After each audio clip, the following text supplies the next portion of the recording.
The Lord bless and keep you, heart dwellers, and understand that this is the time of the month when the dark forces like to make things difficult for us. The 21st, the 22nd, and the 23rd of every month. That's a little something for you to note. And right now, we are all feeling that being sifted and tested. The Lord gave me a Rhema card that said, Satan has desired to sift you. Of course, the other part of that is, but I have prayed for you. So the Lord has this too. But it was a nice heads up because there's obviously a curse of division trying to get a foothold here. And we just don't want it. We're not going to have it. We're going to have blessings and blessings and blessings of unity, brotherly love and unity. So our Father had said the community is in perilous danger. And Mother Elizabeth said, I believe that. And the Lord said, do not fear. I have told you, love one another as I have loved you, and you shall pass this test as well. Every community goes through times like this. Some survive and some don't. It's all about love and humility. That is what I'm doing in my church right now. I am raising up communities after my own heart. This is one of them. You will pass this test, Claire. Just keep a tight hold on the fact that you are being sifted. All are being sifted, so all need to be aware of the working of the enemy through one another. Refuse to take offense. That's a big secret. Well, yeah, the Lord said, keep a tight hold on the fact that you're being sifted. And that means when you see potential trouble, know that it's an assignment against you. And it's not the person that's causing the problem. It's the demons and the demonic assignments that are causing the problem. So when a demon is active, you don't jump on the person, you jump on the demon, right?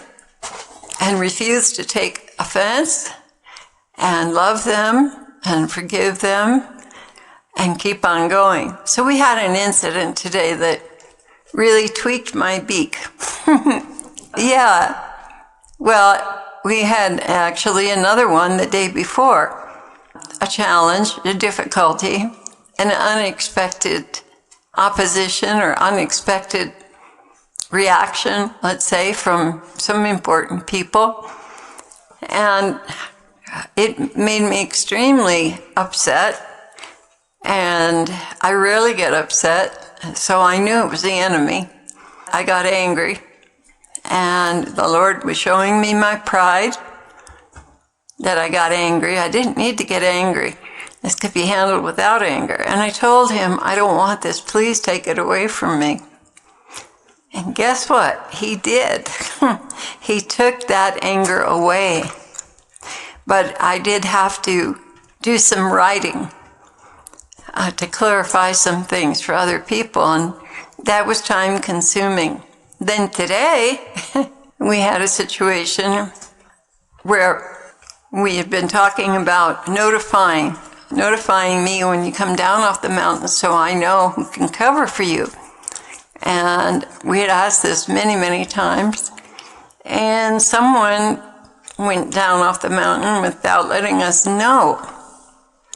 And my reaction was not a good reaction because we were basically alone up here, no men at all that could help.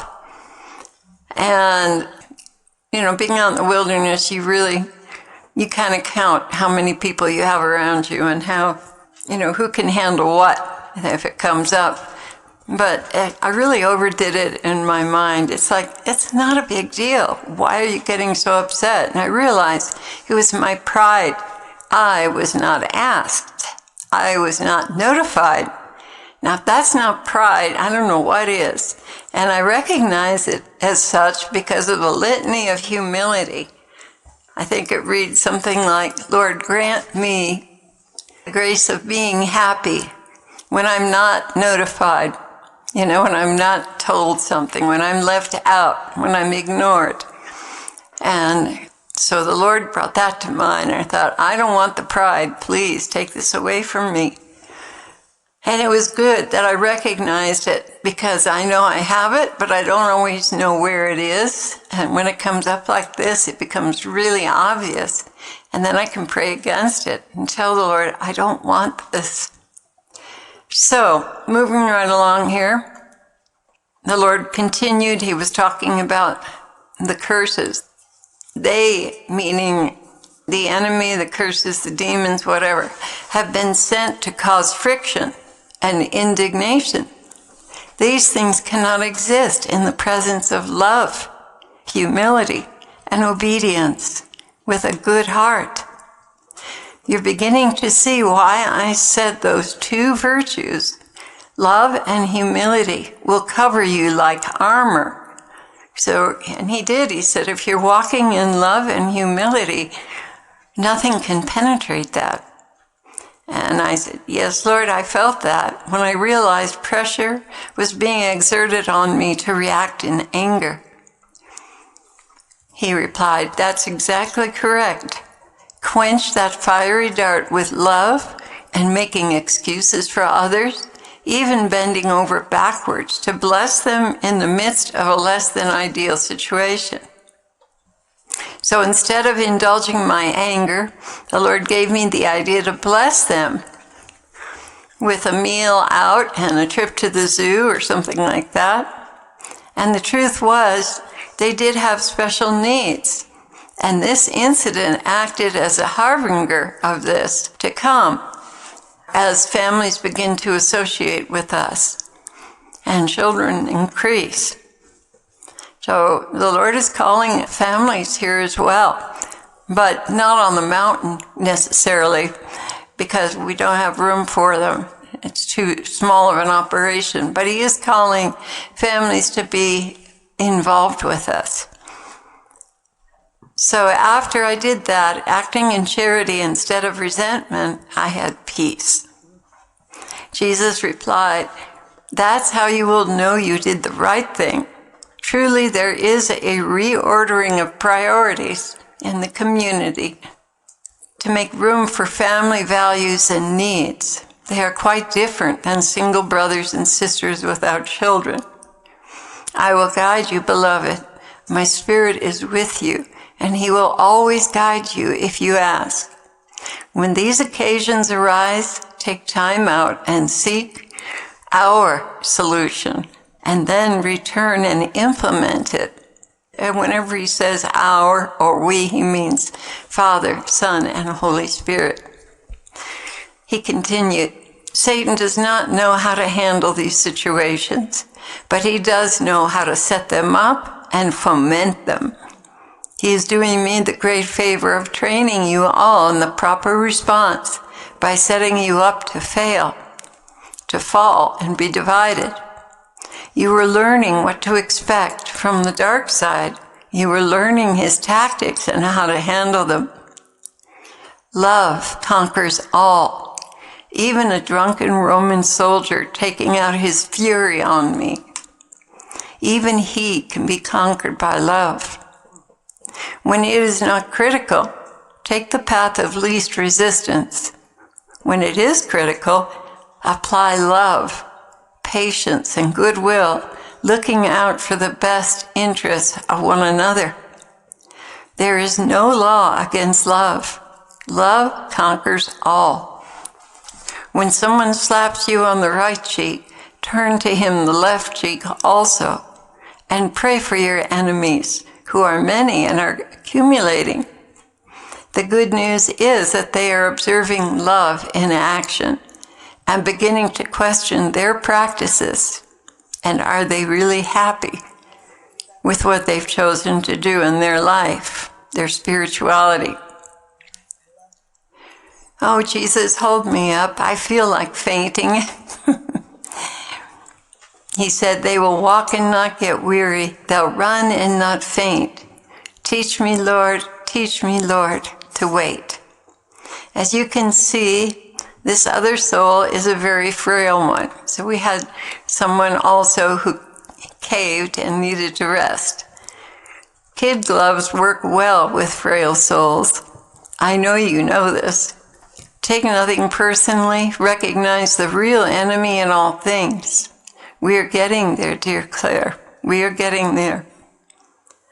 Meaning we're increasing in understanding when it comes to division. Father just told Mother Elizabeth that God wanted us to establish a convent in honor of the Immaculate Conception. And Mother Elizabeth had an idea of the building and property where it already is. You know, I'm looking at expansion. We have Mexico, we've got this now, and our own little community up here in the woods. Wow, Lord.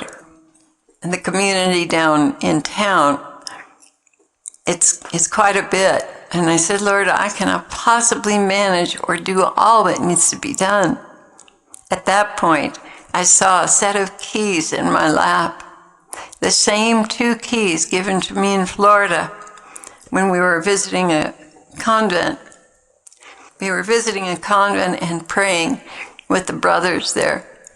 Then I thought of Peter and the keys to the kingdom. And the Lord said, do not say you can't. Rather say to me, Jesus, you can. Can't is not in my vocabulary. Rather say, be it unto me according to thy will. And I thought about it for a minute and I said, okay. You know, it seems like I've heard that sentence somewhere before. Jesus smiled and said, yes, it sounds familiar to me as well. I pondered that and he replied, now you're getting the picture. That was the end of his message.